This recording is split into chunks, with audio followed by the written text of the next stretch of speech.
Salut, salut tout le monde, c'est Plus Panda. Hello, hello, c'est Caroline, la copine geek. Salut, c'est Macmillan. Comment ça va les amis? Ça va, ça va? Bien.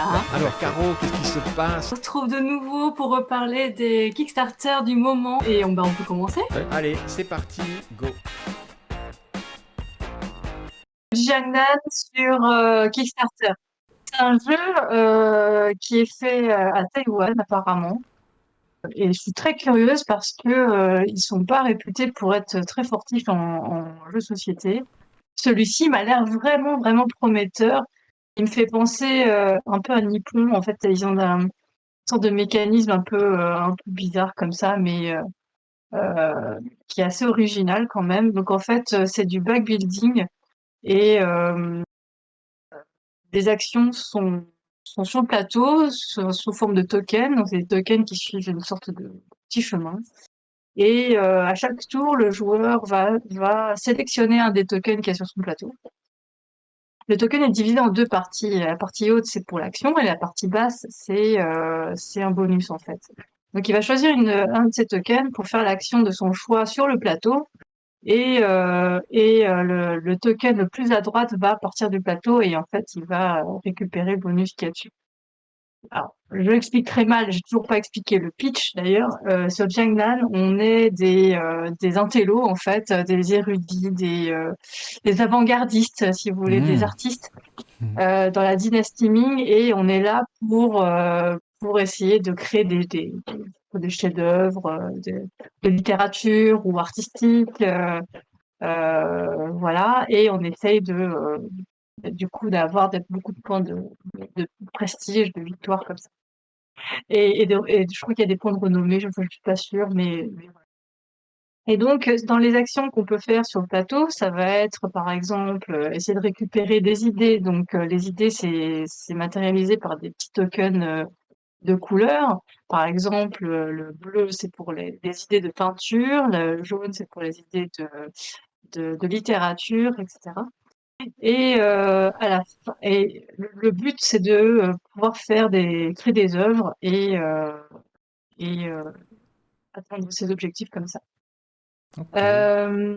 C'est très sympa. Donc là, quand je disais la mécanique, tu choisis ton action en fonction du token que tu mets de côté. Le token le plus à droite, lui, il va sortir de ton plateau, il va rentrer dans ton petit sac.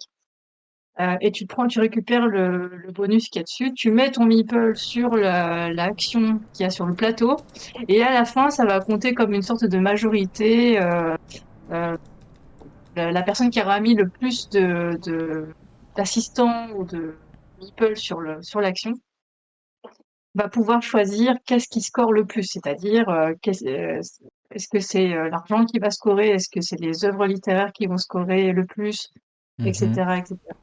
Donc, et il y a également moyen d'améliorer son backbuilding. En fait, tu améliores tes tokens en achetant voilà, des jetons qui sont un peu plus sympas, qui te permettent soit une double action, soit d'avoir le plus de choix. Voilà. Donc je trouve ça vraiment, vraiment très sympa. Au niveau Ouais. du matos, moi j'adore. Ils ont pas mis des pièces, ils ont mis des sortes de, je sais pas comment on appelle ça, mais les petits trucs métalliques là, ça me fait toujours très envie, ça, ces machins. Et les petits Et trucs métalliques, ouais, je et vois pas. bref, le matos ça a l'air vraiment nickel. Après, je pense qu'il faut, comme d'habitude, il faut toujours taper dans le gros pledge pour avoir du très beau matos. Ouais. D'ailleurs, On est à tu peux combien même là? avoir le playmat. Ouais, tu peux avoir le playmat, tu peux avoir l'insert, voilà, c'est les lingots en, en métal, et tu peux avoir plein de trucs, quoi. Je trouve ça super bien fait. C'est assez Mhm. thématique. Ton player board, ton plateau de joueurs, t'as le talent crié chinois qui est dessus. Je trouve ça vraiment Mhm. classe. Et, voilà. Je trouve ça cool. Je voulais vous le présenter. Je sais pas ce que vous en pensez, mais Bah écoute, moi j'aime beaucoup. J'aime beaucoup deux petites mécaniques là qui semblent apparaître. lorsque tu te déplaces avec ton petit bonhomme, style jeu de loi, mais qu'à chaque étape, tu as des possibilités d'action différentes. Et le fait de pouvoir agir dans différents domaines, en plus c'est des domaines artistiques, donc ça me parle assez, et ça a l'air assez immersif, et en même temps très zen, même si je pense qu'il y a une certaine difficulté, j'imagine. Enfin, Full Et, Panda, qu'est-ce que t'en penses, toi? C'est un des rares jeux sur toute la liste Kickstarter qui m'avait un peu attiré mon œil. Mhm. J'aime beaucoup quand c'est un univers asiatique déjà de base. Et puis non, il me semblait assez sympa, assez intéressant, assez original. Mhm. Ouais, c'est vrai que ça change un peu de ce qu'on a l'habitude de connaître. Donc ouais, c'est bon, c'est quand même un gros jeu, mais je sais pas, il m'attirait bien encore quoi. ouais, il a l'air chouette, hein. Franchement, ça a l'air bien sympa. Ouais. Et apparemment, on peut le tester sur Tabletop Simulator. Il y a peut-être, voilà, si ça vous dit un jour, on teste ça ensemble. Biohazard, qui est sur la plateforme Game On Tabletop. J'ai découvert ce jeu, non pas en allant sur la plateforme, mais en regardant Lou. Comment il s'appelle c'est un papa et son petit garçon, en fait, son jeune garçon, il doit avoir 10-11 ans, j'imagine. Et j'ai vu une partie, et franchement, ça m'a bien attiré. Alors, en fait, le but du jeu, ben, voilà, c'est déforestation, pollution marine, réchauffement climatique, disparition des espèces, érosion des sols. Ça, c'est tout ce qui nous attend. Et face à ce constat accablant, on va essayer de trouver une solution. C'est un jeu coopératif. Et en gros, c'est un placement de tuiles. Et c'est un placement de tuiles en essayant de construire un personnage. Je vais vous montrer une image. Voilà. En récoltant les tuiles sur un espace central, donc en les retournant, on a soit des tuiles d'action qui nous permettent de faire d'autres actions, soit des tuiles qui nous permettent de construire son petit personnage. Et alors, on doit construire le personnage dans la thématique qu'on a commencé. Et donc, en fait, donc il y a un nombre de tours. Au fur et à mesure des tours, évidemment, la nature, elle avance dans sa destruction, si on peut dire. Et à noter que lorsque des tuiles que l'on prend centrales, donc dans le motif central, comme vous voyez là sur l'image, s'il y a des zones qui sont toutes seules, donc d'une couleur qui sont toutes seules, la pièce est éliminée, elle est enlevée, quoi. Et donc voilà. Et la partie s'arrête en fait quand il n'y a plus de pièces à pouvoir prendre. Donc il faut résoudre le problème avant qu'il n'y ait plus de pioche centrale, quoi. Donc voilà. Très chouette jeu. Une partie, je crois que ça dure une petite heure, d'après ce que j'ai pu voir. Et franchement, même à regarder, c'était assez chouette. Bah, ça a l'air très sympa. Bon, moi, je suis pas très coop, j'avoue. J'aime bien. C'est que pour ma gueule. Moi, généralement, quand je fais non, il y a des jeux coop qui sont très très bien.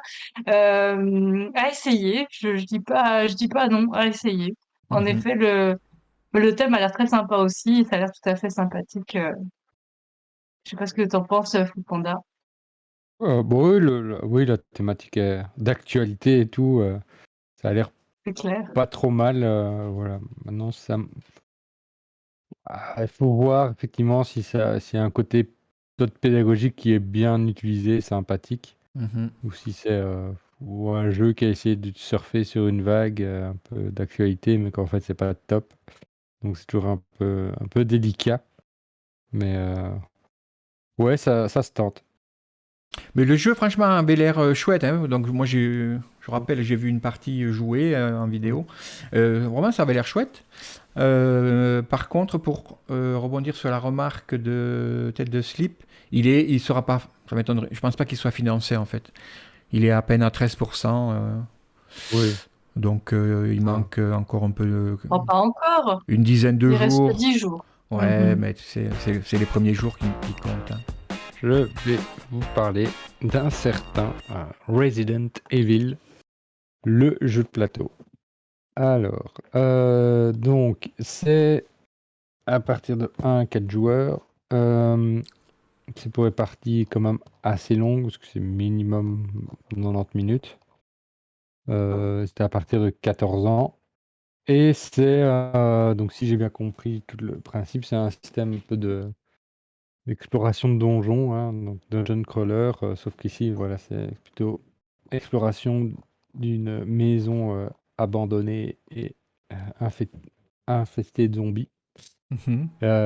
Et en fait, ça reprend un peu l'histoire du jeu original, donc le premier Resident Evil, sachant que la maison d'édition a déjà fait en fait des jeux de société de Resident Evil. Ils ont fait le Resident Evil 2 et 3 Mhm. en jeu de plateau.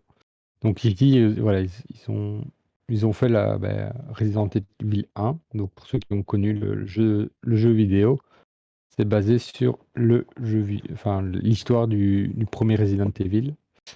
Donc voilà, c'est quand même une maison d'édition donc qui a de l'expérience dans l'exploitation de licences. Et je le trouvais pas mal en fait à la lecture. Donc au-delà, ça reprend les personnages classiques avec un design, une illustration qui fait justement penser un peu à ce côté pixelisé, je trouve, de la PlayStation. Oui, c'est vrai. Donc je trouvais ça marrant comme clin d'œil en fait, parce que c'est vrai que Mhm. c'est pas une super illustration voilà, en termes esthétiques, mais justement, c'est fait exprès. Voilà, pour garder ce côté un peu pixelisé presque. Euh, alors du coup, voilà, vous allez être en mode exploration du manoir, avec différentes salles à explorer et tout. Et comme dans le jeu, vous aurez de l'équipement limité.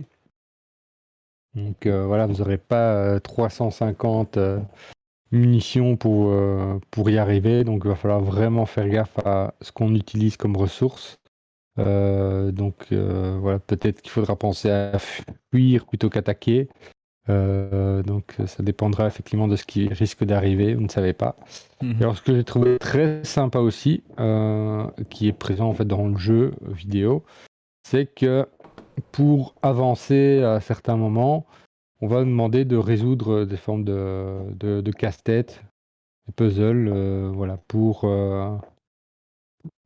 essayer d'avancer vers de nouveaux chemins. Et ça, je trouvais ça assez sympa. Ce côté mélange un peu des genres, où c'est pas juste de l'exploration et de la baston, quoi. Moi, il me dit Donc, bien, hein. Je sais pas si ça, ça t'enchante pas trop. C'est pas mon truc, quoi, moi, Les crawlers. Ouais. mm. Déjà, Full Panda, lui, il joue aux jeux vidéo, donc forcément, il y a Oui, aussi un lien un petit peu oui, affectif, voilà. ce côté nostalgique, effectivement, est Euh, présent. Quand je le voilà. vois comme ça, Un coucou à Aki Joué qui vient d'arriver. Il a fait une vidéo où il présente le jeu. Ah oui, on part en Inde. Je vais vous parler de Karigar Étage. Alors, je sais pas du tout si je le prononce correctement sur mon nom. Mais voilà, j'ai trouvé que ce jeu avait l'air super cool. Déjà, il est très beau. Et donc, le but dans ce jeu, alors on joue des artisans, des Karigars, ça s'appelle. Et on doit essayer de construire le Taj Mahal sur notre plateau joueur. Donc, le but, c'est en fait, on a une sorte de puzzle là sur le plateau et il faut qu'on le remplisse. Donc, chaque fois, on achète une tuile, on le pose sur le plateau. Et pour ce faire, eh ben, il suffit de aller chercher des ressources. Donc, des ressources qu'on va chercher sur le plateau. Je rigole parce qu'il y a Samsung qui me dit je kiffe l'Inde, mais j'ai jamais été avec un truc qui rigole. Et ben, j'aime la cuisine indienne et j'ai des amis indiens et ça a l'air trop bien. Donc j'ai envie d'y aller. Euh, Qu'est-ce que je disais? Donc oui, en effet. Donc on va chercher les ressources qui sont de plus en plus difficiles à acquérir. Euh, et, euh, et en fonction de ça, donc en fait, quand on va chercher la ressource, il y a une nouvelle tuile qui arrive le plateau et bah, ça peut aider éventuellement les autres joueurs. Donc il y a une sorte d'interaction hasardeuse comme ça qui arrive entre joueurs et et ça a l'air tout à fait sympathique. Alors, je sais qu'il y a un écran, mais j'ai pas regardé dans les règles à quoi ça servait cet écran. Donc je me demande s'il n'y a pas une sorte de d'enchère. Il me semble que, en effet, il y a une sorte d'enchère pour, je crois, lorsque l'empereur te fait des cadeaux. Alors on doit faire un cadeau à l'empereur, un truc comme ça. Mais j'ai pas regardé plus en détail. Mais voilà, ça m'a l'air d'être tout à fait simple à jouer, mais pas évident à gagner. Enfin, simple dans le sens simple à comprendre, mais pas évident à gagner. Et, et tout à fait très joli comme jeu de société. Donc, je me demande, je pense qu'il y a peut-être des chances que ça arrive chez nous, ça, quoique j'en sais rien, s'il y a une forme de localisation ou pas, parce que quand même le jeu vient de Bangalore. Et voilà quoi. Donc je sais pas du tout ce qui va arriver chez nous. Voilà. Panda, est-ce que tu es prêt pour ce voyage en Inde? Moins. Ah ouais. Tu préfères la Chine, je crois. Ouais, Chine, Japon, Corée. Plus Je vais faire un incident Mongolie. Mais c'est vrai que diplomatique. l'Inde, moi, Taïwan, c'est en Chine. même, en fait, l'Inde ne m'attire pas plus que ça, j'avoue. Je sais pas pourquoi, je sais pas expliquer pourquoi, mais comparé à d'autres, ça veut pas dire que c'est pas un pays intéressant. Non, mais je pense que voilà, le jeu a l'air un peu plus simple. J'ai peur que ça se transforme en Splendor 2 ou un truc comme ça, mais voilà, ça mérite, je pense, de se replonger un peu dans les règles pour voir vraiment s'il y a plus de subtilité que ça, et peut-être que les tuiles elles-mêmes sont plus intéressantes, quoi. Et toi, Pat? Moi, j'adore. La méca, ça m'a l'air assez simple dans les tours de jeu et la mécanique, d'une façon simple, placement d'ouvriers, gestion de ressources pour pouvoir construire le truc. Mais il doit y avoir une histoire de combo, il doit y avoir une histoire aussi du fait qu'on cache ses ressources, qui doit donner du peps. En plus, il est 14+, 1h30. Ça a l'air assez... un mélange d'interactivité, parce qu'il n'y a pas 10 000 places. On essaie de prendre des places... parce qu'on a quand même 4 ouvriers par personne, hein, par joueur. Hein. Et donc, ça doit bien se bousculer pour les places à prendre. Et en même temps, on est un peu tranquille dans sa bulle en train de construire sa petite, j'allais dire sa petite merveille, mais oui, c'est une des merveilles, le Taj Mahal. Oui, effectivement, j'avais cette sensation-là aussi. Je vais vous parler brièvement de City of the Great Machine, qui pour moi, j'avais suivi quelques semaines avant qu'il soit lancé sur Kickstarter. Il y a eu pas mal de promos en disant il va arriver. Finalement, bon, il a fait 3 fois, il a fait 300% pratiquement, même plus. Mais il y avait un seuil, il y avait 1000 €, donc c'était pas énorme. Alors comment ça se passe et pourquoi il a attiré mon attention? Première chose, la thématique steampunk, période victorienne, ça me parle. Des machines, des rouages, du placement d'ouvriers, mélangé avec, en tout cas dans l'aspect visuel. Donc asymétrique, pourquoi? Parce qu'il y en a un qui joue le rôle de la méchante machine, qui veut imposer un état complètement style 1984, je crois. Ceux qui ont la ref. Et les autres joueurs sont des personnages qui vont essayer de déjouer les plans de la machine. Alors la machine, elle a des événements, et ça c'est vraiment très cool. Il y a, je crois, 13 événements de premier niveau et style 13 événements de deuxième niveau. Et à chaque tour de jeu, il y a un événement qui est déclenché. Et ce qui est assez intéressant, c'est que la carte des événements, je vais essayer de vous en trouver une, elle a 2 parties. La première, c'est le déclenchement de l'événement. Et la deuxième partie, donc tout en bas d'une carte, là j'arrive pas à avoir de carte en gros plan. La deuxième partie, c'est en fonction de ce qui s'est passé pendant le tour, si on a un peu la résolution du tour fait par la machine. Donc c'est chouette parce qu'elle met des contraintes en début de tour, la machine. Et ensuite, il y a le joueur de la machine qui joue aussi. On joue tous. Et ensuite, en fonction de si certains objectifs sont réalisés, mais qui sont écrits, donc on doit éviter ce qui se réalise, la machine lui permet d'avoir des actions supplémentaires, quoi. Donc voilà. Là, je vous ai plus ou moins tout dit. Et ce qui est pas mal aussi, c'est qu'on construit soi-même. Alors voilà, on a toute une série de cartes districts comme ça. Et en fait, on peut les placer un peu comme on a envie, en fait. Je vais vous montrer un exemple de placement. Voilà. Hop. Donc, on les place un petit peu comme on a envie en début de partie. Alors, il y a des modèles qui sont proposés, hein, mais il suffit de faire coïncider les portes et on construit un petit peu des plateaux modulables. Et ça, j'aime bien, ce genre de truc où à chaque partie, c'est un peu différent, quoi, clairement. Ça, plus les cartes des contraintes de la machine à chaque tour. Ça me semble être en rejouabilité assez sympa, quoi. Alors, il est financé déjà. Hein. Et alors, par curiosité... Ça ne m'étonne pas. Hein. Ouais, et puis franchement, il n'est pas excessif. Il est à $60, quoi, la version de base. Et je l'ai prise déjà, d'ailleurs. Donc, voilà. Je sais pas, qu'est-ce que vous en pensez, vous, les amis, là ? Et dans le chat aussi, qu'est-ce que vous en pensez ? Mais moi, j'aime beaucoup le thème. Ouais. Le fait que les tuiles se déplacent, c'est très cool. Après, moi, ce qui me refroidit, c'est le coop. Moi, j'aime pas du tout les coops. Et les rôles cachés non plus. Et le fait que ça un contre tous.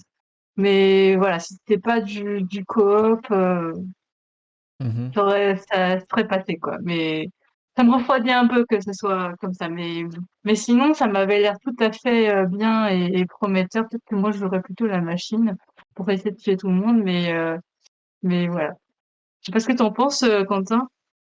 Ouais, non, moi, c'est aussi un des rares jeux qui m'avait attiré, que je trouvais assez sympa, original. Moi, j'ai pas de problème avec la coop, que du contraire. Donc c'est ça que j'aime bien aussi, quoi. Donc ouais, j'avoue c'est vrai que pour le prix encore, il est assez raisonnable, donc pas mal. Power Plants. Donc de 1 à 5 joueurs à partir de 8 ans, par des parties de 30 minutes, c'est plutôt du familial, clairement. Et c'est gestion c'est un peu puzzle game comme ça. Ouais, bah alors déjà l'avantage c'est qu'il est disponible en français comme jeu. Effectivement, à partir de 8 ans, c'est tôt. Et en fait, c'est vrai que j'ai un peu vu, c'est du placement, mais un placement qui va créer de l'action. C'est-à-dire qu'il y a différents types de plantes et en fonction de où tu places les plantes, ça va activer soit un petit pouvoir, soit de gros pouvoirs. Et l'objectif, c'est évidemment de prendre le plus d'espace possible, quoi. Donc, c'est de l'occupation de terrain. Il faut prendre le plus gros terrain possible, quoi. Et donc, en gros, c'est ça. Ouais. Et donc, c'est encore un petit jeu, ouais, c'est ça qui a l'air sympa, quoi, du coup. Tout à fait. Moi, j'aime beaucoup je sais pas ce que tu en penses, Caro. Au niveau des puzzle games, souvent, c'est des formes un peu classiques, style Pentagone, quoi. Alors que là, ouais, elles là sont ça change un peu, ouais. Ouais, c'est sympa. C'est pas le jeu du siècle, hein, non plus, mais bon. Il me semble. Dis-moi, je dois vous présenter quoi, là ? Geisha Road. Alors, il me semblait que c'était un jeu inspiré de Hanami Koji. Donc, je sais pas du tout en quoi c'est inspiré. C'est la suite? Est-ce que c'est un même univers? Est-ce que voilà. Donc, c'est une extension du premier jeu. Ça, je ne sais pas du tout. J'ai pas regardé. Okay. Mais il m'a l'air tout à fait sympathique. Alors, c'est le Taïwan, le retour, le deuxième jeu taïwanais de la soirée. Une sorte d'hommage à Tête de slip, quoi. Et alors, il a été founded en 90 minutes, 90 minutes. Après, il était à 8000 balles. Donc, voilà, c'était facile, quoi. Voilà. Alors, apparemment, ça se joue à 2, mais bizarrement, quand tu regardes l'illustration, là, sur les photos, tu vois quand même 5 plateaux. Donc, C'est peut-être des lieux sur lesquels on peut aller, c'est bizarre. peut-être. Ouais. Bon, en tout cas, Ouais, niveau illustration, ça va l'air très joli. Et puis voilà, si vous connaissez Hanami Koji, ça peut être bien. Alors, je pense que c'est une version 2 joueurs d'Hanami Koji. Je suis pas sûre que ce soit vraiment une extension. C'est un petit jeu compétitif à 2 joueurs. Ouais. Voilà. Oh bah, c'est la mignonnerie, le jeu mignonnerie de la soirée, quoi. D'accord. C'est Paint. Mieux que Steam Up.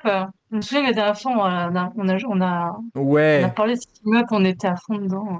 Ouais, là, c'est un peu différent. Paint the Roses. Paint the Roses, quand même, un jeu coopératif, puzzle game. Moi, j'adore l'illustration. La petite fille, là, elle est trop rigolote, quoi. Elle a l'air un peu espiègle, comme ça. J'ai l'impression que c'est Caro quand elle était petite, quoi. Et, j'avais des couettes, en effet.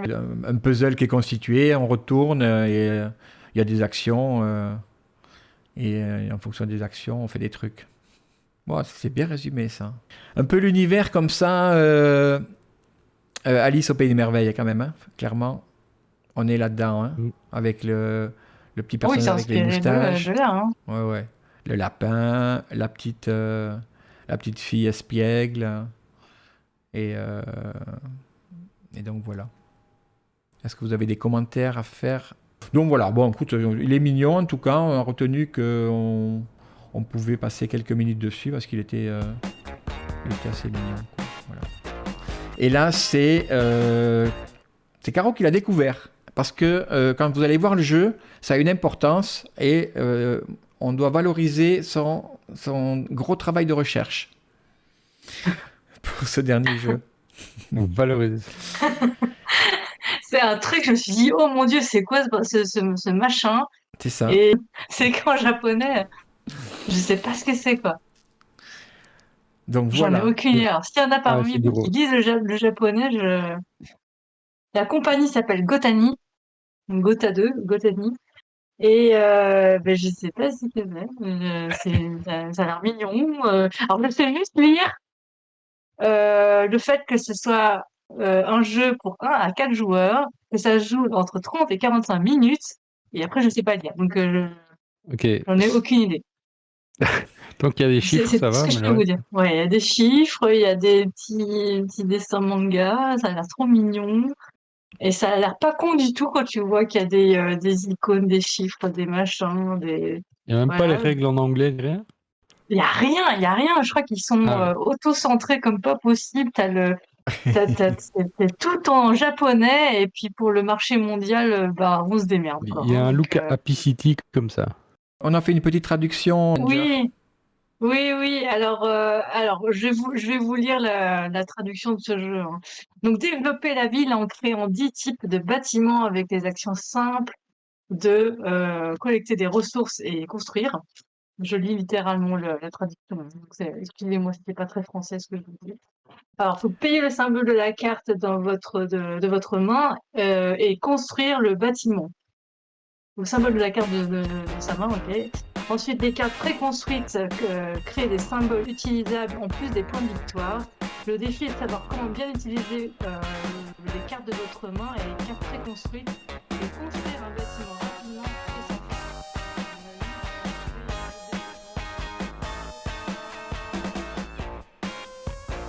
Nous avions Junkman, Biohazard. Nous avions Resident Evil, Karigar Itaj, les artisans of the Taj Mahal, City of the Great Machine, Power Plants, Geisha Road, Paint the Roses. Et on va aussi mettre dans la liste le jeu japonais mystérieux. Alors, vous devez en choisir qu'un, c'est la dèche. On est en début de mois, vous êtes payé, mais on va dire que pas encore, hein. Et vous devez en choisir qu'un parmi tous ceux qu'on a cités. qu'est-ce que ce serait pour toi, Quentin? Alors, moi, je pense que tout ce qu'on a présenté, celui qui potentiellement m'attire le plus, c'est celui que les machines, là. J'ai oublié le nom. City of Machine. City of the Machine. City of the Machine, ouais. Parce que, bon, c'est un jeu coop et que j'aime bien les jeux coop. Et voilà, je trouvais un peu original. Et donc, ouais, j'étais prêt à lui donner une chance, quoi. De tous les jeux, je pense que... Voilà. Je pense que celui-là, ouais. Parce qu'en fait, j'ai hésité avec Resident Evil, je me dis, j'ai quand même pas mal de trucs chez moi qui sont un peu aussi comme ça, donc voilà. Je voulais noter l'originalité City of the Machine. Ah bah écoute, surprenant. Et toi, Pat? Alors, moi, je crois que je vais... Bah, j'aurais pris City of the Great Machine, mais comme Full Panda l'a pris, bon, je jouerai avec lui. Et je partirai alors sur... comme je sais que tu vas faire plus ou moins le même raisonnement, je vais prendre...